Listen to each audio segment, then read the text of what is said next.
Hello and welcome to Indus News Live from Lahore with me, Usman Lone. Now we begin this hour with our top story, and that 67 migrants have drowned after a boat capsized in the Mediterranean Sea near Libya's northwestern coast. A refugee hotline contacted by witnesses said they managed to rescue 30 others from the overturned boat. The rescuers say they tried to contact the Libyan Coast Guard but couldn't reach them. A fisherman reported the incident to the Alarm Phone Initiative, which is a self-organized hotline for refugees in distress in the Mediterranean Sea.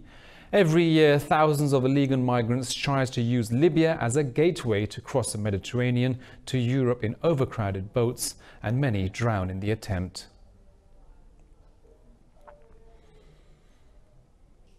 In Iraq, 4 more people have been killed in anti-government protests in the capital city, Baghdad. The death toll has now risen above 300.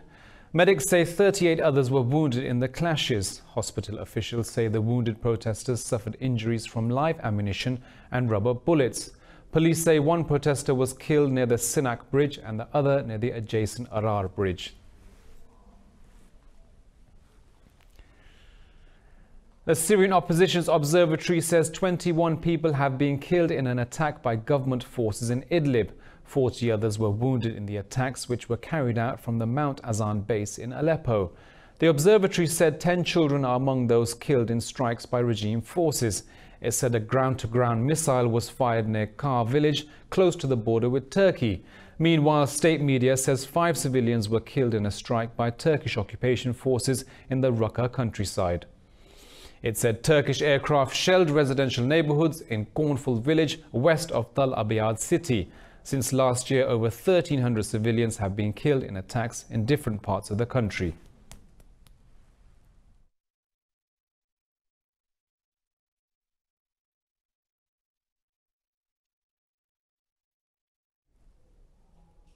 Well, we'll be back with more news from around the world right after this short break.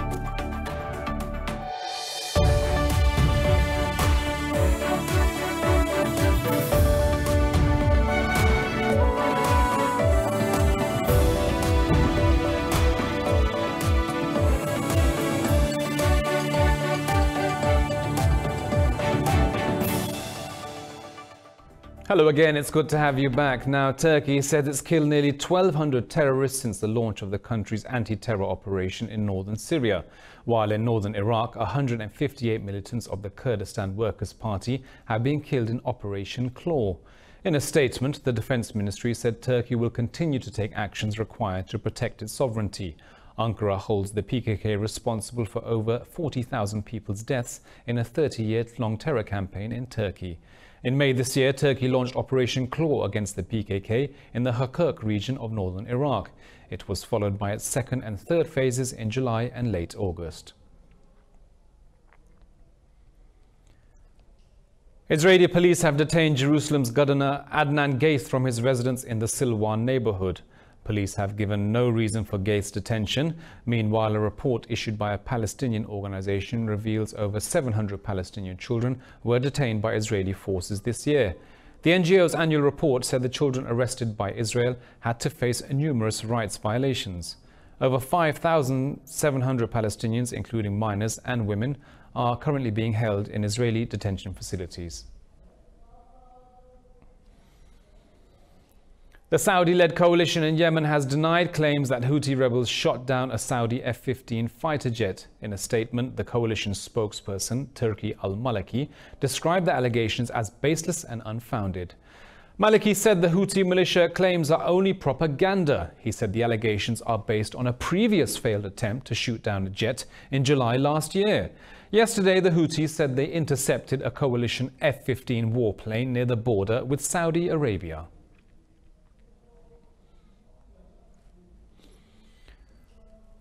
Well, the US House of Representatives has passed 2 bills intended to support protesters in Hong Kong. The bills, which have angered Beijing, will become law if President Trump signs them. Today, the Congress is sending an unmistakable message to the world that the United States stands in solidarity with freedom-loving people of Hong Kong, and we fully support their fight for freedom. Mahinda Rajapaksa has been sworn in as Sri Lankan Prime Minister by his brother and newly elected President Gotabaya Rajapaksa. Mahinda Rajapaksa served as the island's president between 2005 and 2015. A government spokesman says Mahinda Rajapaksa has begun his duties after Ranil Wickremesinghe stepped down. He said Prime Minister Rajapaksa will have his cabinet today. The former wartime defence minister won the presidency by a significant margin in Saturday's vote. The two brothers are credited with brutally crushing the Tamil Tigers a decade ago to end Sri Lanka's decades-long civil war.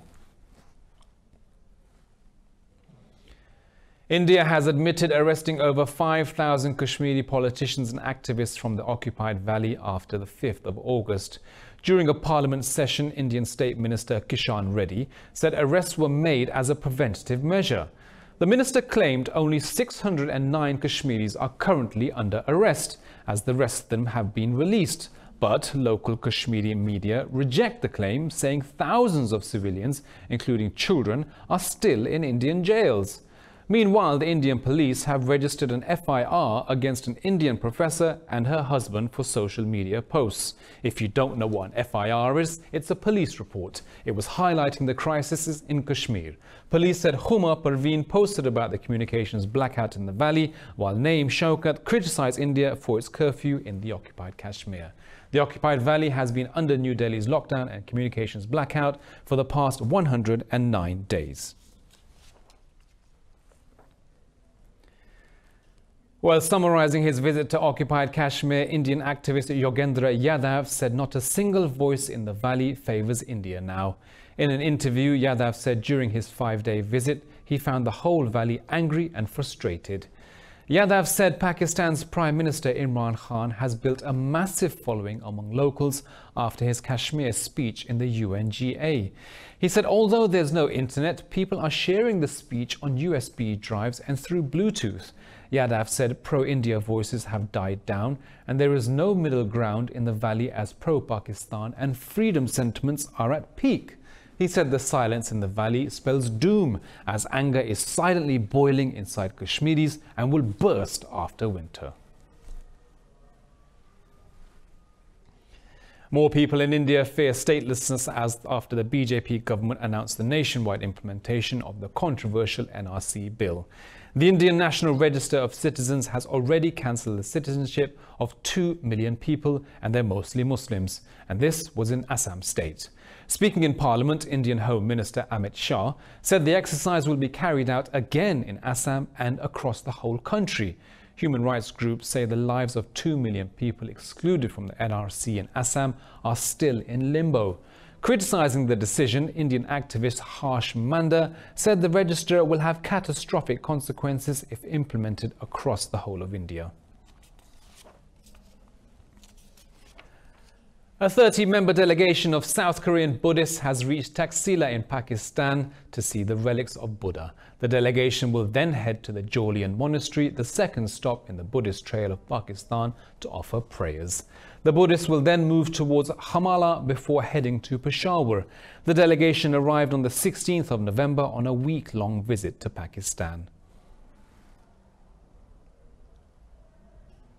Now, Myanmar's leader Aung San Suu Kyi will lead the country's defense at the International Court of Justice in the Rohingya genocide case. Gambia will open proceedings on behalf of the Organization of Islamic Cooperation in December. A government statement said the Nobel laureate will defend Myanmar's national interest. It said Myanmar has also hired prominent international lawyers to defend against the allegations. Over 2 years ago, 7 million Rohingya were forced to flee to Bangladesh after a military crackdown. Human rights groups say over 7,000 Rohingya Muslims, including 700 children, were killed in Myanmar. The case will be the first international legal attempt to bring Myanmar to justice over the Rohingya crisis. Well, we'll be back with more news from around the world right after this short break, so do stay with us.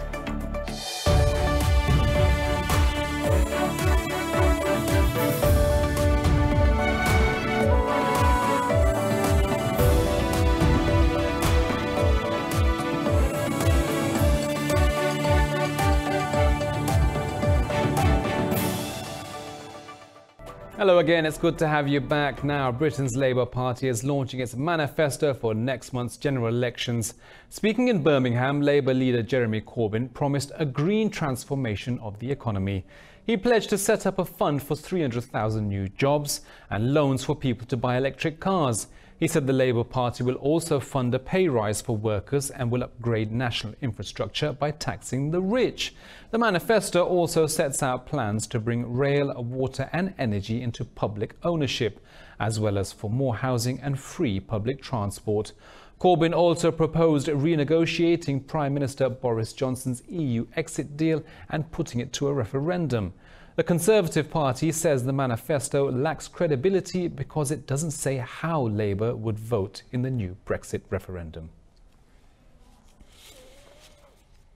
In Australia, smoke from bushfires has again blanketed major cities of Sydney and Adelaide. The Prime Minister, Scott Morrison, denies his climate policies caused the unprecedented fires ravaging across the country.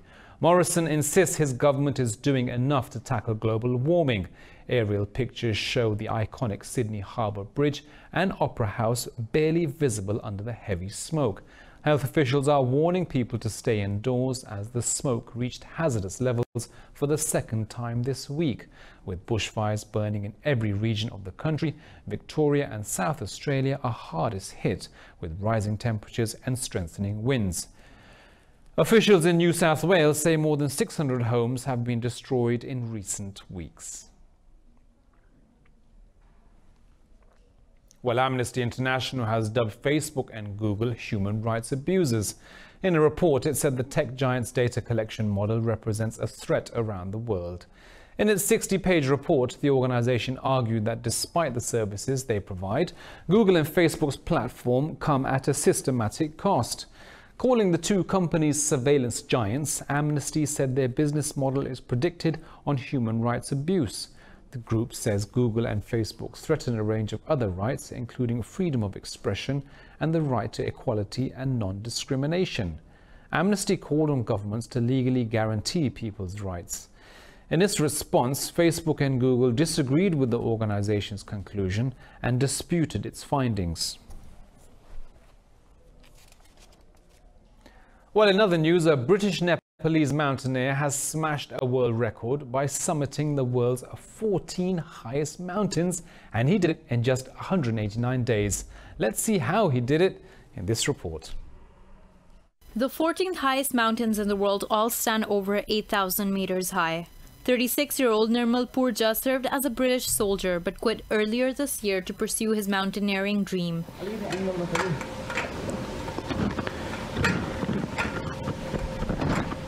He began in Nepal on April 23rd and completed in Tibet on October 29th. 8 of the peaks are in Nepal, 1 in Tibet, and 5 in Pakistan.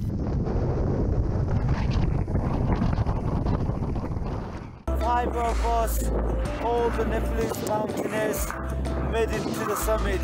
And we made it not only for us, we made it for everybody. Purja had a rotating team made up of only Nepalese climbers. They managed to rescue 3 other mountaineers during their attempt. Purja said finances was the most difficult part of his adventure.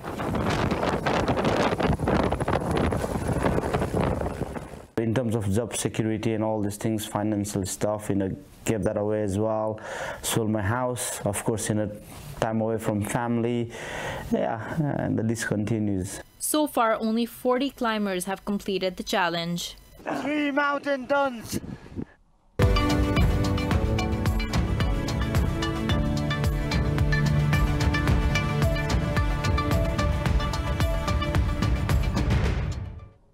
Now, in business news, US President Donald Trump says China is not stepping up to the level he wants to conclude a trade agreement. Trump says he's reluctant to strike a trade bargain with Beijing because China has not made the right concessions. He was touring Apple's computer manufacturing facility in Austin, Texas, and said Beijing would sooner make a deal than he would. Trump said he's looking at exempting Apple from tariffs, but said it might be unfair to Samsung given the free trade deal with South Korea. President Trump has already threatened higher tariffs on Chinese goods if the country does not make a deal on the ongoing trade war. Now to the stock markets, and European stock markets are trading lower as a standoff between the US and China over Hong Kong stifled hopes of a trade deal. Investors are treading carefully as trade-sensitive stocks and oil firms dropped. The CAC 40 in Paris is trading nearly 1% lower. London's FTSE has shed 0.75%, and Frankfurt's DAX is trading over 0.5%. German giant ThyssenKrupp stock plunged 9%, posting a loss of over $300 million. In Asia, Hong Kong's Hang Seng dropped over 1.5% as shares of life insurer AIA fell over 1.5% itself. Seoul's Kospi lost nearly 1% and the Shanghai Composite shed a fraction. And Japan's Nikkei 225 dipped nearly 0.5%.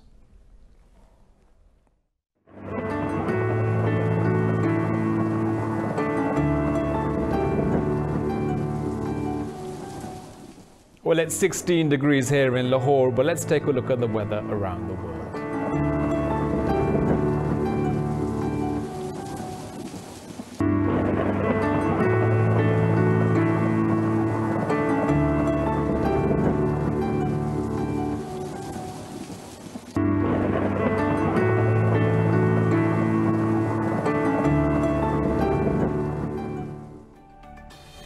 Well, that's the news, and that's all we have from me and the team here in Lahore. But we'll be back at the top of the hour with the headlines. And don't forget, for the latest updates, you can follow us on social media at Indus.News. Thank you for watching, and bye-bye.